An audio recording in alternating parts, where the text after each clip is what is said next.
Kathy is a CHPV member and she's hosting this edition. She's the one who suggested this program months ago. And as it turns out, the wheels turn sometimes slow and fast. And so we have this program today. And she currently serves on the Hyde Park Kenwood Community Conference Transportation Committee. So Kathy, all aboard. Hi, everybody. It's such a good turnout for a wonderful presentation, I'm sure. As some of you know, I grew up in a railroad family. My father and brother worked for the Atchison, Topeka, and the Santa Fe Railroad, and I spent my childhood riding the Super Chief between Topeka and Los Angeles. When I traveled in Italy in 2014, I had my first experience traveling on high-speed rail, and I thought, oh, whoa, what a difference. And I was determined that I would come back and try to help make that happen here in this country. I became a member of the High Speed Rail Alliance, the organization that Rick Harnish heads. Rick Harnish is executive director of the High Speed Rail Alliance that he helped found in 1993. Rick is a native of Chicago area and is passionate about revitalizing this region where he grew up, where he still lives, and that he loves. The Alliance advocates for integrated rail and transit networks connected by 200+ mile-per-hour high-speed lines. By connecting cities, towns, airports, the high-speed rail trains will drastically expand our economic opportunities and slash carbon emissions. Rick has been executive director of the high-speed rail since 2001. His work is informed by his strong commitment to researching and learning from global best practices. Rick has ridden high-speed rail trains, often in the context of leading small groups in multiple countries: Belgium, China, England, France, Germany, Italy, Japan, South Korea, Spain, and Turkey. He draws on a global network of colleagues with expertise in trains and transportation policy. Rick, thank you for agreeing to present to us today, and the screen is yours if you want to share your screen. And you'll have to unmute, but everyone else, please mute. Sorry about that. So thank you very much. I really appreciate you being a member. I know Roger's also a member, and I'm not sure if there's anyone else on the call, but thanks to all of you who are. And thank you for the opportunity for us to talk to you today. I have a challenge when I do these, when it's not a standard one of, there's a million things I want to share and I'm excited about, and how do you pick? So if I didn't pick the most exciting stuff, we can maybe look for something else. I'll just go through this real quick and then we'll see where we go. So we've been promoting something we call Crossrail Chicago for, I hate to admit, it's probably close to a decade now. And it basically takes advantage of an asset that this region has that is going, like, it's just such an exciting asset. It has such potential, and it is so underused compared to what it could do. And that's the Metro Electric line that goes through Hyde Park on its way up to Chicago. And we propose connecting this to the line that goes out to the airport. And that would give you a one-seat ride from the 57th Street station to O'Hare in an hour. Unfortunately, it wouldn't be in the first stages underneath the terminal, but certainly it would be a lot closer than if you want to park in the parking lot, or a lot easier to get there than driving, I meant to say. So we'll talk real quick about that and what that could mean for the region. And if there's other topics people want to talk about, we can talk, you can ask me about those. But this is the Metro Electric line. I took this from the Oakwood Bridge looking north, back when the trees were smaller and there wasn't a pretty white bridge here, etc. But I love this picture. So here's the basic concept again. Taking the Metro Electric line, which has, the South Shore and the two branches and the service coming up from the south, connecting it across at about 15th Street, 16th Street, through Union Station out to O'Hare. This would be a multi-purpose thing. But let's take the hundreds of different ways people might use this, or the hundreds of different combinations of how the trains might run on it, and focus on three big categories. One is it provides a really solid connection between the south side and the south suburbs and O'Hare, which would then be the gateway to the area in Western Cook County. And also it's right on the edge of one of the targeted areas on the west side that the mayor has a high priority on redeveloping. So that's one. The other exciting thing is this provides the foundation for getting high-speed trains into the city, or maybe providing a way to get from a high-speed station on the south side where the high-speed trains are coming in and then getting to O'Hare. And then the other is it would provide some sort of express link between O'Hare in downtown and McCormick Place. But more importantly, or in my mind, it actually is more importantly, once you're at McCormick Place, you might as well go to Hyde Park and farther south. So those are the three big purposes. The reason we do this, you talked about your trip in Italy, and I have an interesting story from a meeting I had there once where I wasn't sure how long the meeting would last, if it would go a couple of hours or all afternoon, or, there just wasn't any telling. And since that was the reason I went to Italy, I left the whole day open.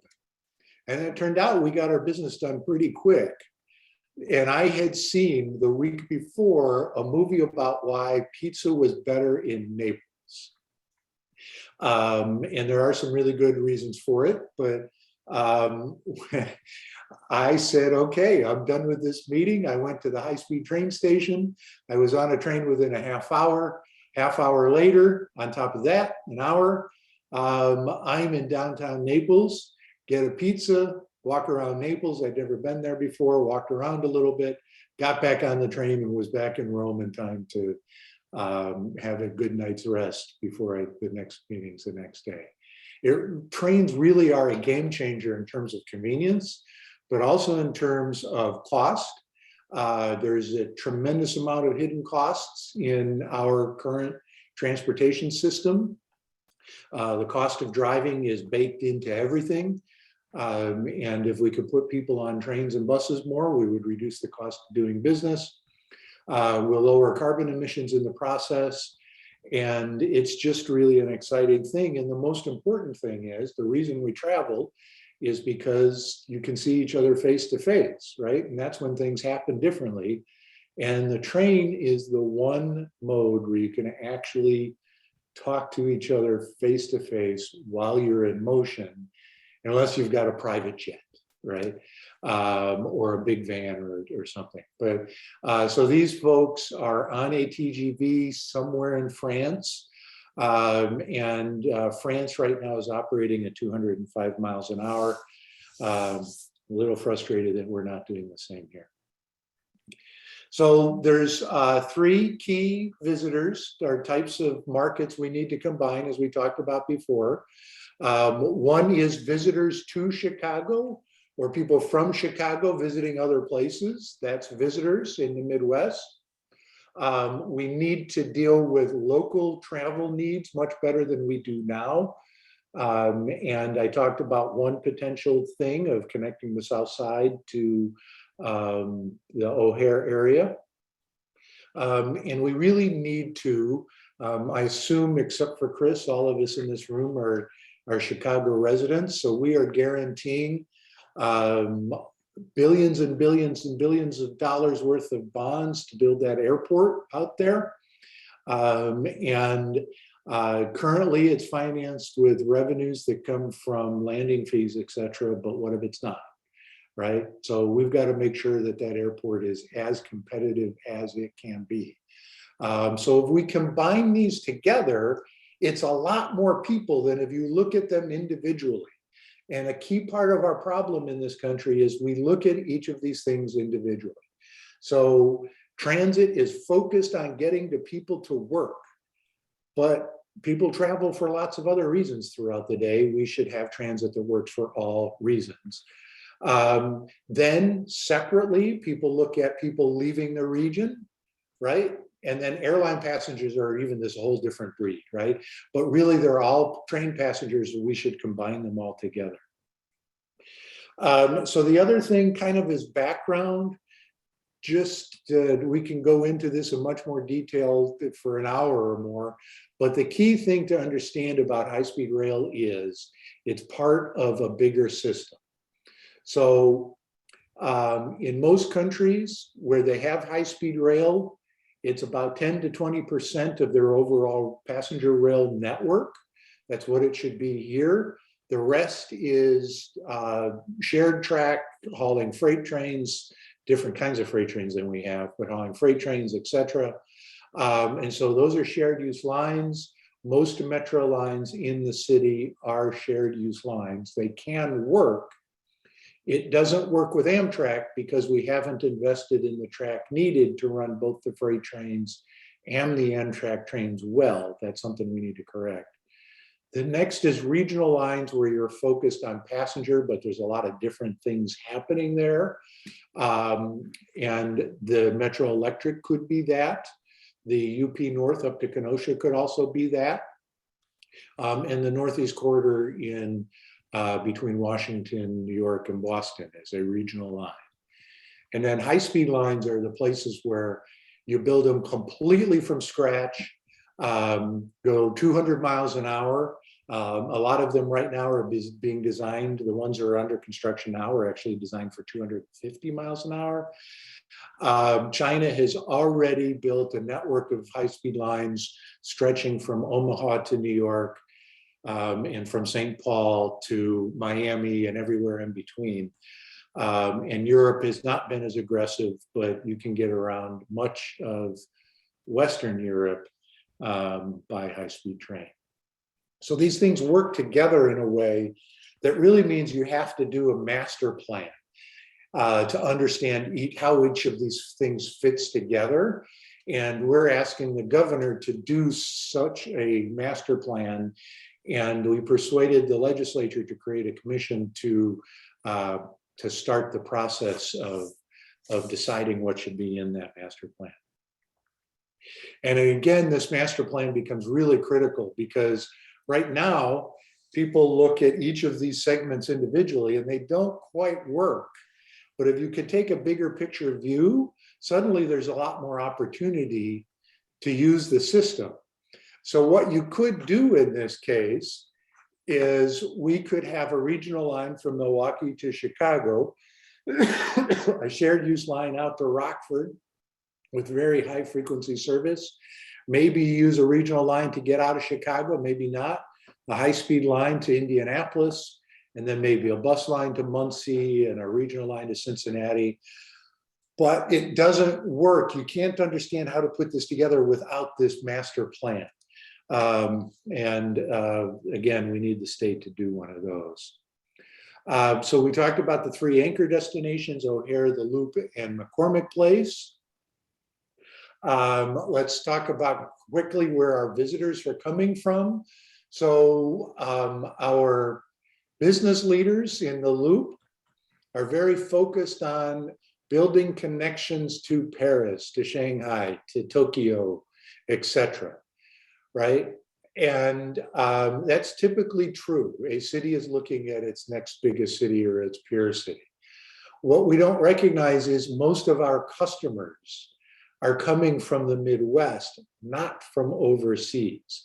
So roughly 3/4 of the people who are coming to Chicago are coming from these states in green, and most of them are coming by car, whether they're for business or for leisure purposes or personal purposes. They're coming here by car.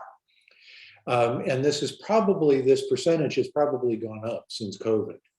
So if we can make it easier for people to get here without a car, without having to pay for parking, without having to sit on the Dan Ryan, our customers will come to us more often.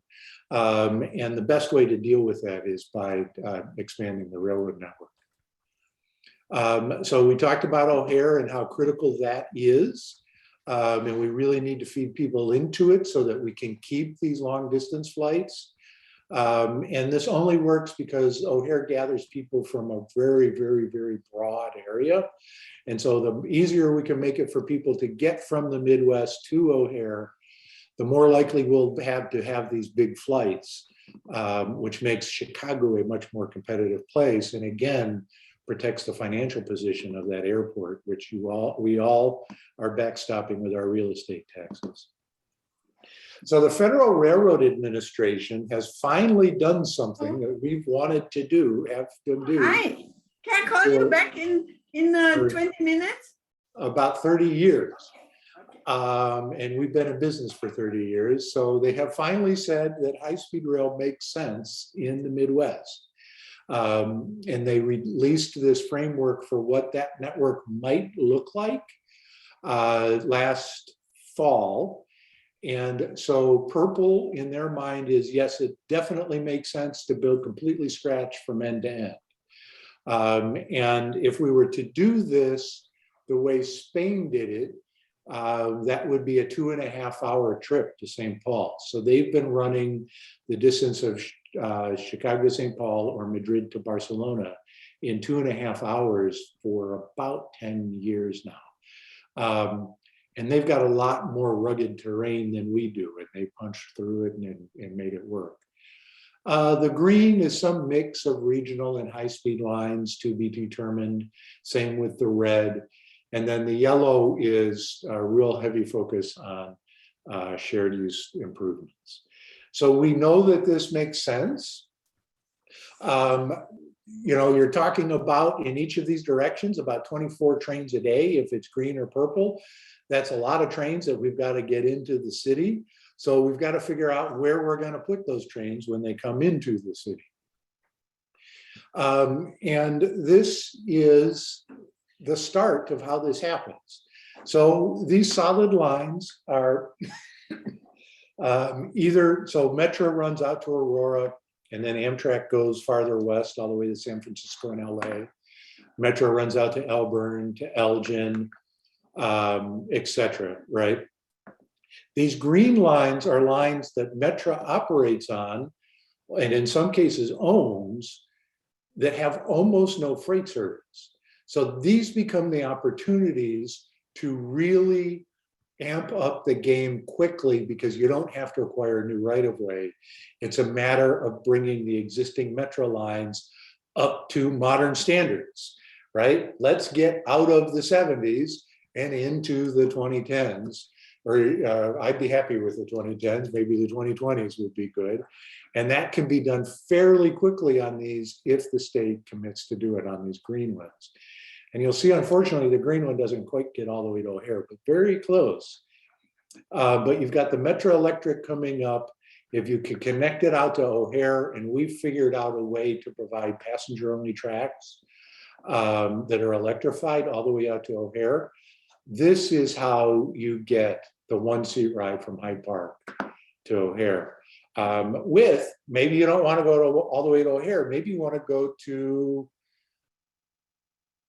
darn, I forgot the name of the town, where the Thirsty Whale used to be, on the west side, right? There would be a stop there and perhaps a stop on the west side further along. And then the other interesting thing that happens if you do this is if you ran this like a transit service, as it should be, Metro Electric today should have, the farthest apart the train should be is 15 minutes, every 15 minutes. They should actually be more frequent, especially as far as Hyde Park. But if you were to do that from O'Hare to University Park, these green lines are lines that Pace has talked about doing high frequency express service. So you could tie these together with one ticket to tie the whole county together. This also works for the CTA. It becomes more complicated to explain it. But this becomes the trunk line that ties all these bus lines together. If you're thinking big picture, and if you're not CTA and very focused on one project that CTA wants to do, or, I'm very frustrated. We need to get a lot of words to our mayor saying it's time to get CTA as part of this network as opposed to a separate entity. But this is really exciting what Crossrail could do in terms of tying the county together in a way that people haven't been thinking about a lot. One key infrastructure thing that needs to happen at minimum is a new train station attached to the new parking garage that they built out there. Allegedly, we haven't confirmed this, but we were told when they were building the parking garage that it was built in a way that you could hang the station off the edge like this and then go through to the people mover. And then that gets you to the terminals. I went out and did it this past Sunday, and it works pretty well if this station were here. The actual metro station today is actually where these trees are. It's not a good walk between the two, and the metro service out there is not good. But this is the foundation to really build something great out there. You're going to, if you follow metro issues, you're going to be hearing, if Metro gets its way, a lot about the A2 crossing. It's their top infrastructure priority, and this is it. So these are the tracks coming out of Union Station, and they cross over the tracks coming out of Ogilvie. And what they would like to do is actually have, right about here, they would actually build a bridge so that these tracks would come up and over and then head out west that way. And then right about where that train is there would be a station at the new Fulton Market area in order to connect folks to all those jobs there. And again, that connects the south side to the Fulton Market area and vice versa. So this is another big project that's needed. It's a top priority. And then the third is what we call the 16th Street Connector. Some people refer to it as the St. Charles Airline.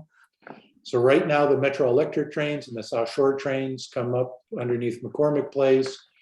They go to 11th Street, Van Buren, and Millennium. And Roger, I'm sorry, I just remembered I'm supposed to make the cursor bigger. I apologize for not doing that. But that's where the trains go today. The Amtrak trains that are coming from Champaign come up and they go to Ashland Avenue and then back into Union Station. One of the most important things we could do is build a direct connection into Union Station and then reconfigure some platforms in the station so that the trains can go through. So those are the three big infrastructure projects that are needed in order to make Crossrail work. There's a bunch of other stuff too. But one of the exciting things about railroads is you can put them together like Lego blocks. So you don't have to do it all at once, and you don't have to do it the same way every time, or you can take a Lego block out and put another one in, right? So the three major Legos of building this structure are the station at O'Hare, the A2 flyover, and the 16th Street connector. And then, God forbid, a new wonderful signature station at 57th Street, where we would envision actually having a third platform that would be just for high-speed trains that would get you to Detroit in less than 2 hours, Cleveland in about 2.5, Cincinnati into Indianapolis in 1.5, and St. Louis in 2. And then the last piece of this discussion is really, as a state, I talked a couple of times about this master plan. These are the routes that we think should be in the master plan. And these ones that have a white stripe down the middle of them already have Amtrak service. The others should be super high frequency, you know, and then the color corresponds with the color that Metra uses for the route that Amtrak would share to get into the city, or another operator, not necessarily Amtrak. And then these two gray connectors here would also work. So then this becomes possible to take a train from Effingham to Peoria, right? Or from Carbondale to Springfield. And then the state becomes much better connected. So we have a real problem of downstate is continuing to hollow out. And Chicago leaders think, oh, that's great. We got 100 employees, you know, the 100 corporate employees from ADM have moved from Decatur to Chicago. Well, in the short term, that might be good for Chicago, but it's bad for the state. And Chicago's not an island. These are our customers, right? And you can't run a good business if you don't have healthy customers. And if these cities continue to decline and hollow out, we're not going to have any customers left. So we really need to start thinking about this as a statewide initiative and then a multi-state initiative as we move forward. So if you want to get involved, we have a petition you can sign at hsrail.org/Illinois. That puts you on our email list. And as things heat up, hopefully, in the next couple of months, you'll be in touch on what is happening and what's going on. So thank you again for having me, and I'd be happy to take any questions at this point. I have a question, David Fleer here. 50 years ago or so, the railroads, without some pain, learned intermodal transportation. I'm wondering how we could achieve that by combining investment from the airlines to high-speed rail to help them transition to using rail instead of air going to St. Louis or Indianapolis or Detroit. Absolutely, that's what should be happening. It's challenging to do for many reasons, and we're actually we commissioned a paper by a number of well-respected professors to get a better idea of what those opportunities are at O'Hare. It is starting much better in Europe. There's a number of places where you can do that. And then with COVID, one of the conditions of getting operating support as an airline in Europe was that you had to, if there was a high-speed line, you had to cancel your competing air service. So it's certainly something we should be working on aggressively and moving forward with. Terry, you had a question.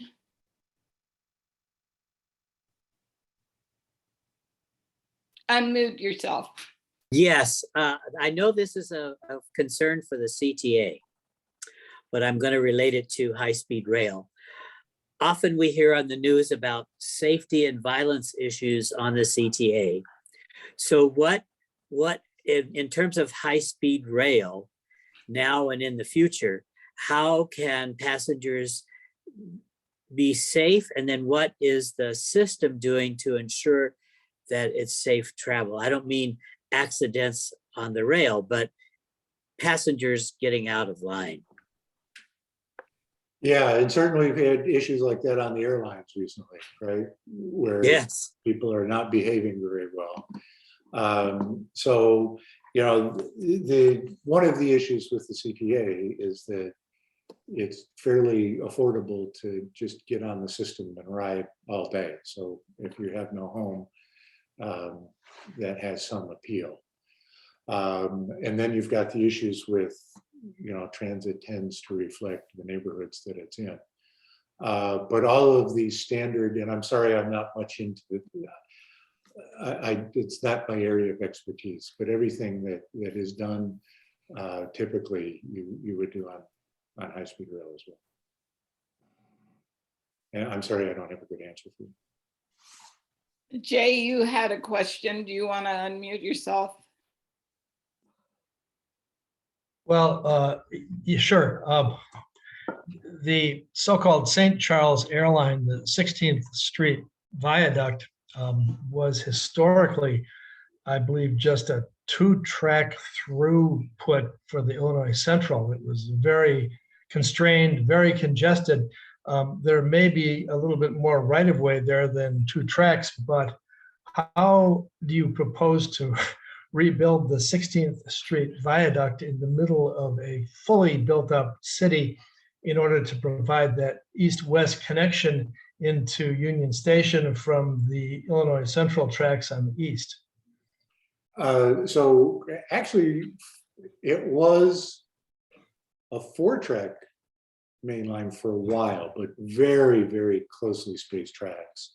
And the CN has recently replaced the bridges, and they took it down to a single track railroad with the bridges positioned so that you could easily put in a second.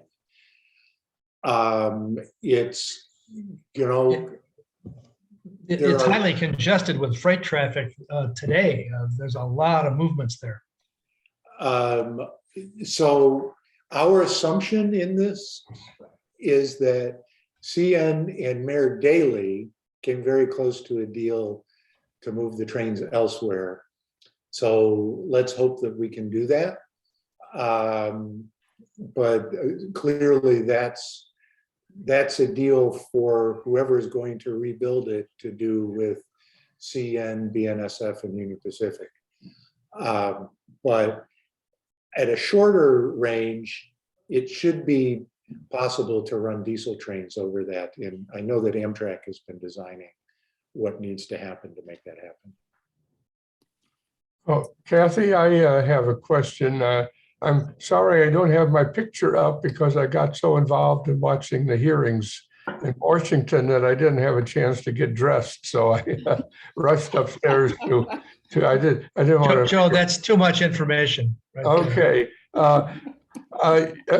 Rick, you mentioned about the advantage of trains and presumably high-speed trains that you can face each other. And but I'm also very tall, and the last time I was on a plane, there was economy. There was about a half an inch between my knees and the seat ahead of me. And the last time I was on a train, needless to say, not high speed, there was about at least a foot of space between my knees and the seat on the other side. So I've never been on a high-speed train. What is the seating space and how crowded or not crowded are they compared to airplanes? So it varies depending upon one, just like on the airplane, there tends to be the cheap seats, the mid-range seats, and sometimes the expensive seats. But even the most densely packed seating that I've been on a high-speed train was substantially more comfortable than in economy on an airline. And they tend to be much more comfortable. You're absolutely right. Yeah, thank you. Also, I think this was your question, Terry. Rick, could you speak to what progress other city areas have made on rail?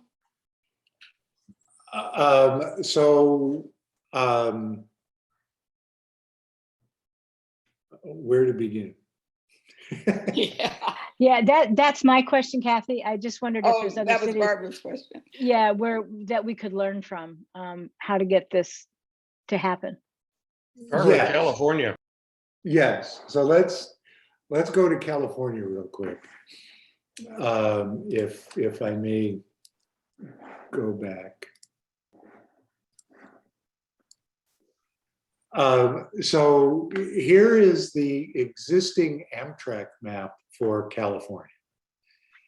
And these dark lines are actually bus lines where you ride the bus with an Amtrak ticket. And then there's 3 Amtrak routes coming across here, this Y shape, and then this line going down the coast.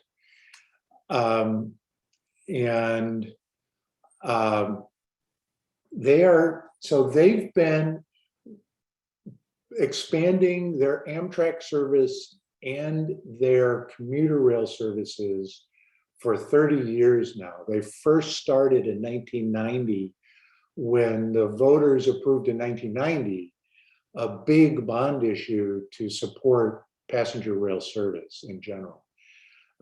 So they started upgrading their regular rail service, and that's also when they started designing their new high-speed line. This line here in the middle is very similar to Illinois in terms of the way the towns are laid out, the size of the towns, the distance of the towns.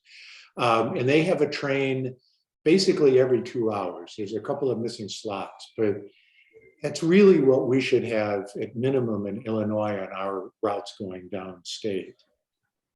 And then they've got 16 trains a day on these two. But their intention is to have high-speed trains running from San Francisco to San Jose across this gap here in the rail network through Pacheco Pass. There's no rail line there today.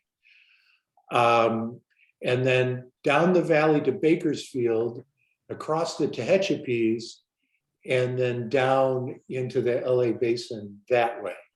And there's a big mountain range here. There's another big mountain range here. So they've been taking what used to look like one of our diesel metro lines from San Francisco to San Jose. They did a big upgrade of it in the 90s with diesels, and now they're electrifying it to run at 110 miles an hour. And that will be how high-speed trains get into the Silicon Valley. They are building a new high-speed line from Merced to Bakersfield. That's the first segment that they'll run trains on. And they're doing all the, which direction? I'm sorry, I don't know which direction I went.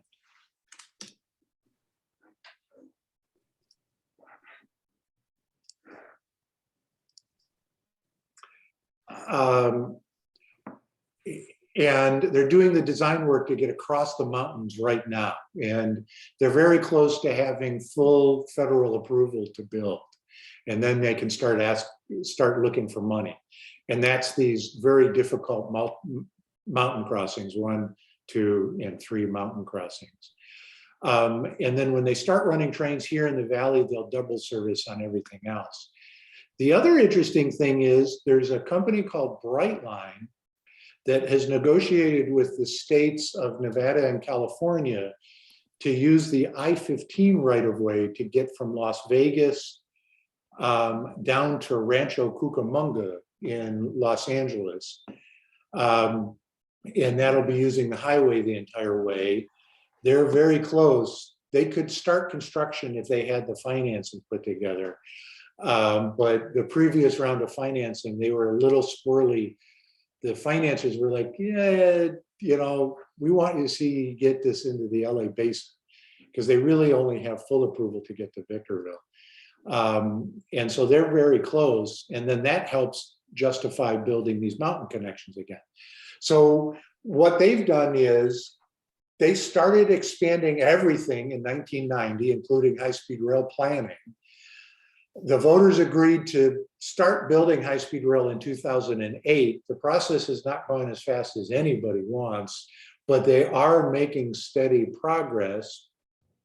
And then what they put, the thing that they did that's truly revolutionary is they created this master plan that I've been talking about, where they went out to the year 2040 and said, what do we want the network to look like in 2040?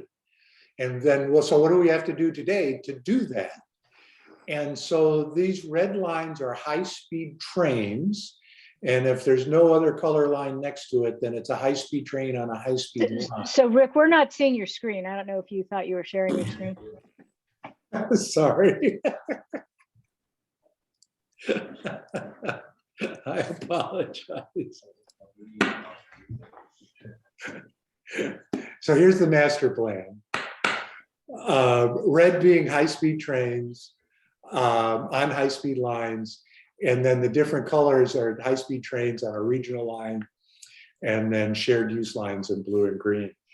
So this really is the model the state should be following, and then all of these bus connections. And they've actually, you know, that thing I was talking about, how important it is to think about a network. These are all the counties in California from north to south. And this is rail ridership, either Amtrak bus, Amtrak train, or commuter train between each of these counties. And this was their, if they just kept going with everybody doing things individually, this is what they thought the ridership would be in 2040. And if they spent a little bit more and coordinated everything, all of the timetables, all the tickets and everything, it becomes truly transformative for the whole state. And then even these small counties up in the northern part of the state start to see a lot more ridership on their buses, because the network is feeding these different things in different ways. So that's one example.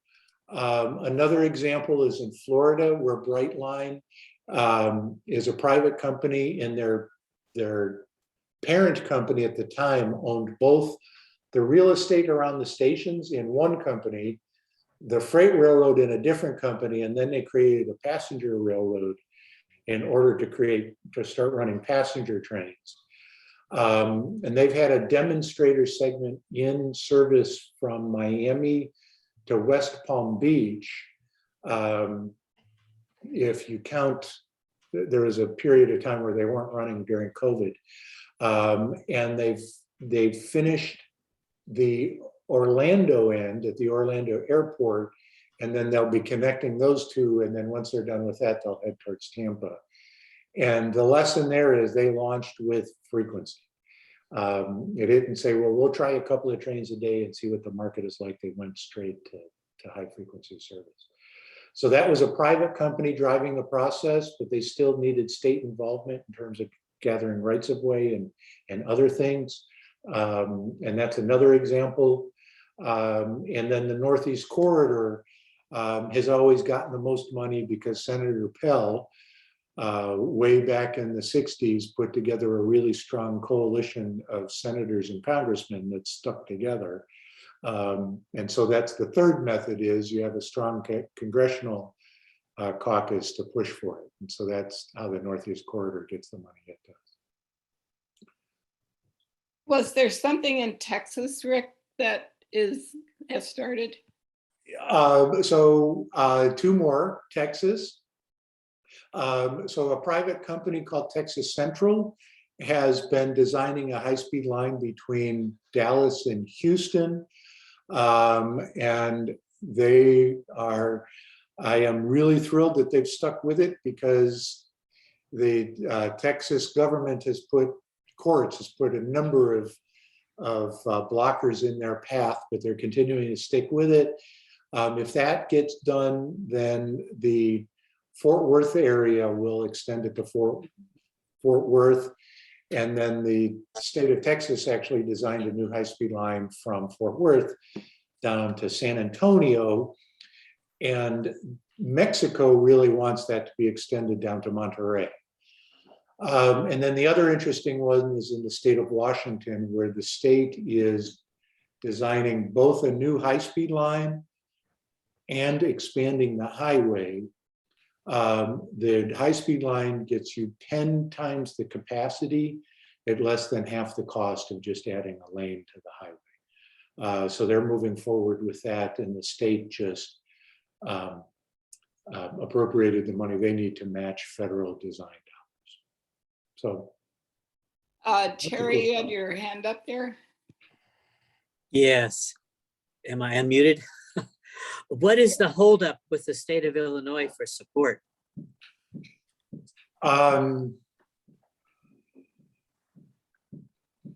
know, I'm gonna say we're very dysfunctional in this state. And so we had a governor that tried to kill off all the Amtrak service. Right. Fortunately, our coalition was strong enough that that really didn't even make the news, but that took a lot of work to keep him from doing that.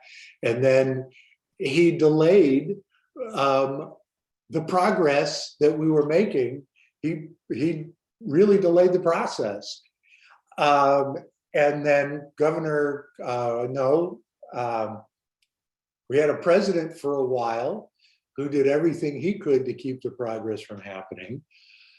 And then we, just as we're about to say, okay, Governor Pritzker, let's go, this other crisis, which has been in the news a lot, started. And then, the other issue is you tend not to appreciate what you have. So Metra has done a good job of keeping the trains running, even though they've got trains that were built in 1955 in operation today. That's not acceptable. But because it hasn't been a crisis, nobody's really known and said, well, what do we need to do to replace these trains and all these out-of-date bridges?